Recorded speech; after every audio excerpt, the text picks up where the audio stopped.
98% des personnes qui attrapent ce virus guériront. Donc il ne faut pas être angoissé. C'est un message, vraiment, ce que je veux porter, c'est un message d'espoir.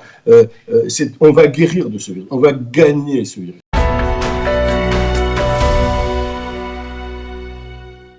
Bonjour, Jo.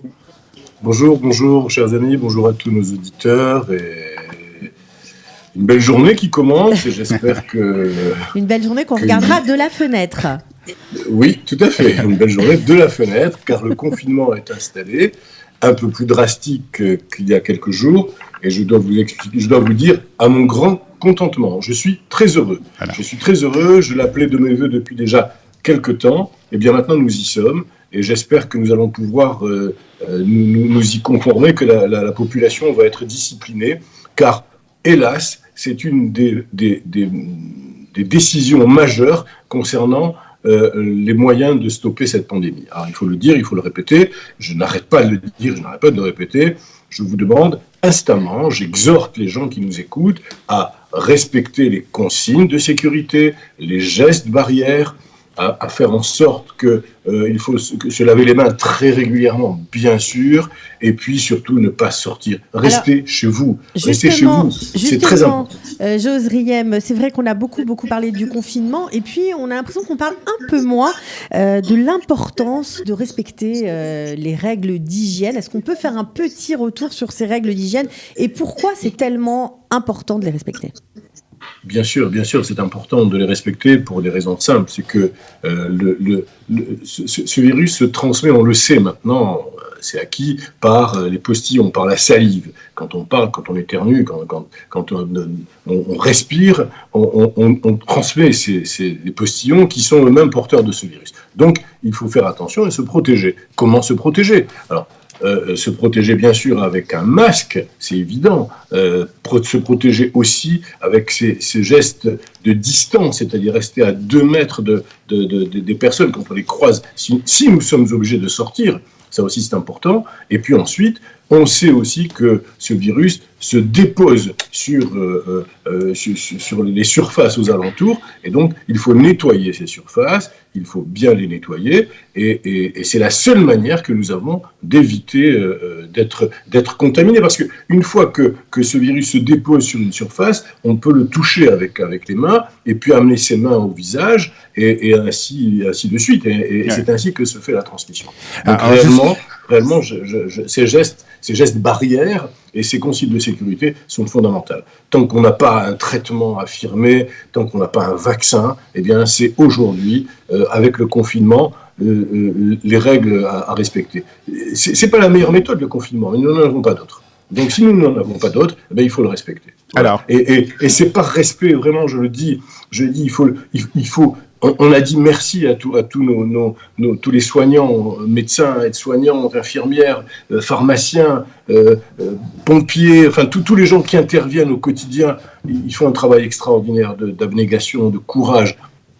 Vraiment, c'est merveilleux. Eh bien, il faut les aider. Et comment les aider ? Eh bien, en ne tombant pas malade, en respectant ces règles. Écoutez, moi, je suis un vieux médecin et j'ai moins de certitudes qu'avant, d'ailleurs. Et une des certitudes que j'ai, c'est que la vie est parfois très belle. Alors, il faut la préserver. Vive la vie. Mais pour vivre la vie, il faut vraiment respecter ces règles de sécurité. Alors, docteur Zrien, une des choses qui est autorisée, et qui est aussi, on va dire, vitale pour tout le monde, c'est de sortir, de se rendre au supermarché pour faire donc se ravitailler. Et c'est vrai, parce que j'y étais hier, c'est vrai que le supermarché, c'est un nid à microbes, c'est un lieu où on peut avoir vraiment attrapé ce virus, parce que bien entendu, on touche les aliments, on ouvre les frigidaires. Alors, quelles sont les mesures à prendre lorsqu'on se rend dans un supermarché ?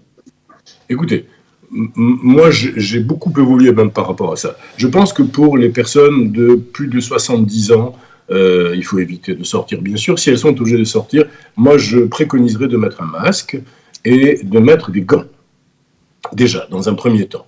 Ensuite, quand elles sortent, d'éviter de croiser des personnes à moins de 2 mètres. Ça, c'est là aussi l'autre règle.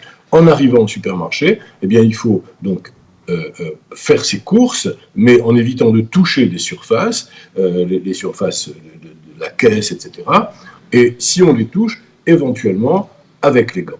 Ensuite, une fois qu'on a récupéré ses courses, quand on va rentrer à la maison, eh bien, il faut désinfecter les différents contenants de ces produits pour ne pas avoir de problème. Voilà, ce sont des règles simples. Une chose simple aussi, et il faut éviter les ascenseurs, c'est évident aussi, je le répète. Donc, si on doit prendre l'ascenseur, eh bien, il faut toucher les différents boutons avec un mouchoir.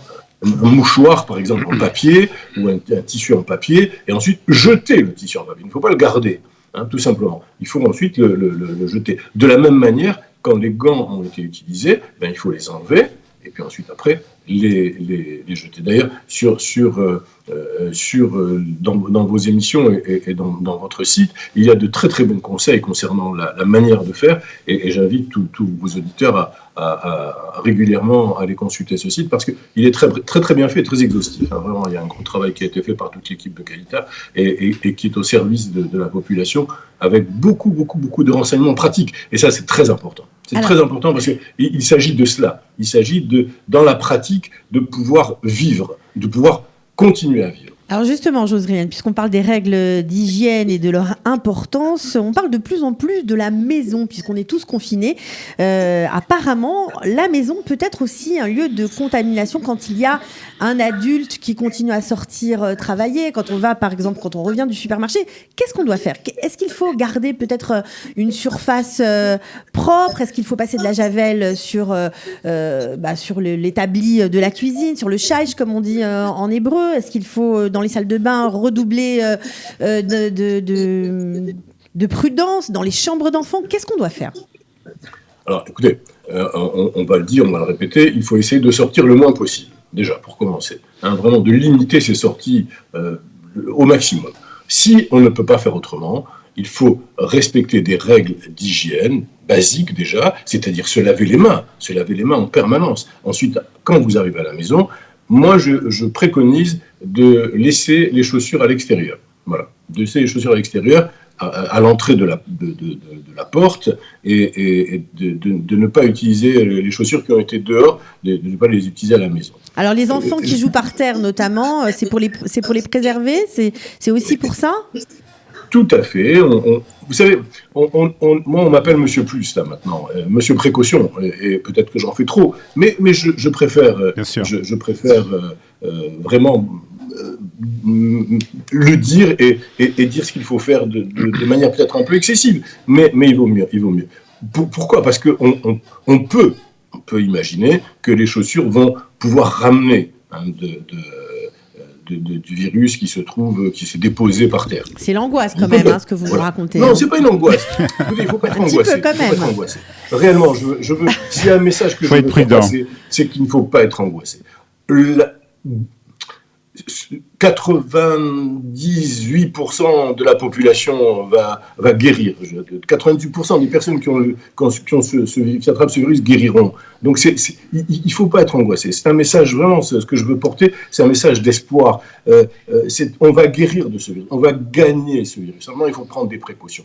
Pourquoi ces précautions ? Parce que ce virus va affecter en particulier les personnes âgées. Si vous me permettez, je voudrais insister là-dessus. Pourquoi les personnes âgées ? Parce qu'elles sont souvent porteuses de ce qu'on appelle une comorbidité, c'est-à-dire, dans notre jargon, c'est-à-dire qu'elles ont des petites pathologies associées, parfois des grandes pathologies, et que ça va affaiblir l'organisme. Et là, ça devient un problème. Quelles sont ces comorbidités ? Eh bien, c'est l'hypertension artérielle, c'est le diabète, ce sont les maladies coronariennes, c'est les maladies respiratoires, c'est les cancers, c'est les personnes qui sont immunodéprimées. Donc, ces gens-là sont en plus... qu'elles aient 70 ans ou moins d'ailleurs, ces gens ont un danger accru, une dangerosité accrue d'attraper ce virus. Donc réellement, il faut faire attention, surtout si on a ces âges-là. Vous savez, il y a des chiffres qui sont importants. 90% des personnes qui sont décédées étaient porteuses de ces pathologies. Et l'âge moyen des victimes est de 80 ans et plus. Ça aussi, c'est quelque chose qu'il faut savoir. Donc, j'insiste à nouveau je veux encore vous donner des chiffres qui sont peut-être un petit peu, non pas pour faire peur, mais il faut dire la vérité. On n'a jamais eu autant d'informations et il faut les partager. 86% des décès à l'hôpital sont des personnes de plus de 70 ans. Donc ça veut dire qu'il faut préserver toutes les personnes, encore plus ces personnes qui ont 70 ans et plus. Alors juste parce que le temps nous est compté, Georges Riem, mais vous n'avez pas tout à fait répondu à la question, parce que vous avez dit ok, on laisse les chaussures dehors, mais qu'est-ce qu'on fait pour l'hygiène quotidienne, notamment je pense aux mamans qui sont très actives dans la cuisine en ce moment forcément, et puis aux enfants, qu'est-ce qu'on peut faire? Alors déjà, se laver les mains 2, 3, 10, 20, 30 fois par jour. Même dans la maison, même quand on ne sort pas. Même dans la maison, bien sûr, même dans la maison, évidemment, se laver les mains, c'est un acte qu'il faut maintenant multiplier. Je vais aussi juste, si vous permettez, c'est bien le gel hydroalcoolique, mais il faut faire attention de ne pas en mettre des tonnes non plus, parce que ça peut être irritant. Donc il faut l'utiliser, mais il faut l'utiliser modérément. Mais le lavage des mains avec du savon de Marseille ou avec un bon savon, et ce pendant 20 secondes, ça aussi c'est important, ça c'est quelque chose qu'il faut multiplier pour nous, mais pour les enfants et pour toutes les personnes qui vivent autour de nous. Ça c'est important. Ensuite, j'avais préconisé de nettoyer les surfaces, les différentes surfaces sur lesquelles on travaille. Ça aussi c'est quelque chose qu'il faut faire. J'ai parlé des contenants alimentaires qui arrivent, il faut également... nettoyer les boîtes. Ou les jeter, ou en tout cas les nettoyer. Et puis surtout, il faut faire bouillir les aliments, enfin, il faut faire cuire les aliments. Je ne suis pas un grand cuisinier, mais il faut dépasser 60 degrés. Voilà. À 60 degrés, le risque d'avoir une contamination est extrêmement important. On peut brûler ses plats dans la joie et dans la bonne humeur, donc. Voilà, c'est la bonne occasion. Exactement. Ouais. Tout à fait. On va s'y mettre alors, à cuisiner. Okay. Voilà. Merci beaucoup, docteur Georges Riem.